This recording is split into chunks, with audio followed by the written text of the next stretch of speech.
Does overeating around the holidays stress you out? I used to dread the holidays, or any event for that matter that even involved food. Birthdays, baby showers, movie nights, anything that involved food was extremely stressful for me. The holidays always made me seem like some sort of math expert with my mental food calculator. So if I fast until 12 and I eat a salad for lunch, I should be able to eat what I want for Christmas dinner, and if I decide to have dessert, then I'll just do an extra hour at the gym tomorrow to burn that off. Enough! If you find the holidays stressful when it comes to feeling guilty for overeating, then watch this video.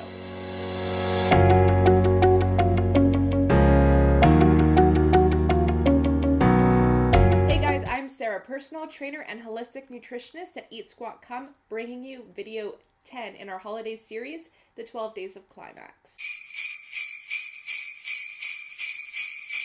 I believe that when we feel shame about our bodies and for overeating, that it can affect many different areas of our lives. It can affect our relationships, it can affect our jobs, and it can definitely show up in the bedroom. Today, I'm going to share with you some tips that have worked for myself and my clients to help you enjoy the holidays guilt-free. If binge eating is something that you struggle with, or it's something that you have struggled with in the past, understand that it's not always as simple as saying, why can't I just stop eating? Often these habits have been planted as seeds into our brain, and negative self-talk can often do more harm and be more destructive to the situation. Harmful self-dialogue can lead to more long-term anxiety and pain. Tip: if you overate, I still suggest eating the next day. You do not have to restrict your food intake just so that you can eat what you want for Christmas dinner. I suggest trying to eat just like it's any normal day. This same rule applies for the day after Christmas or the day after any big feast. When we reward our controlling behaviors with food,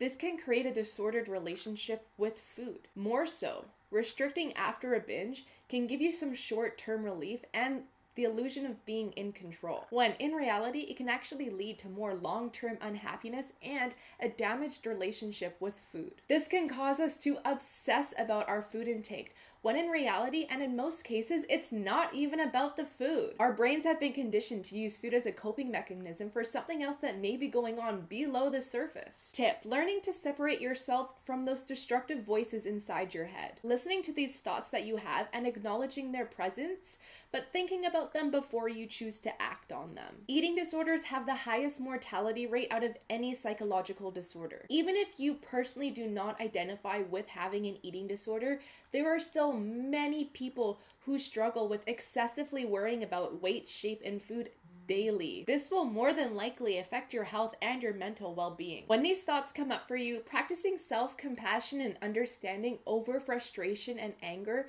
will likely help you move past the situation faster. Self-hateful dialogue can actually do more harm and lead to the incident happening again. Practicing self-compassion in these moments is hard. Try this. Instead of saying, why can't I control myself around food? I'm fat. I should just give up. Try saying, what I'm going through would be hard for anybody. I am doing the best that I can, and I will be okay. We were not born with these thoughts. These are things that we have picked up and learned throughout our lives, which for some reason we now believe about ourselves. Think about this. Imagine a child came up to you after Christmas dinner and said, I just ate so much food. I hate myself. I feel fat. I want to eat dessert, but I feel like I can't. What would your response be to this child? I imagine that I would say something along the lines of, if you want to have dessert, eat dessert. You are meant to enjoy the holidays. Try this journaling prompt. Write down these thoughts that you have, and then read them out loud to yourself. Respond to them out loud. And then try responding to these thoughts as if you were responding to a child. And then the next time this comes up for you, try giving yourself the same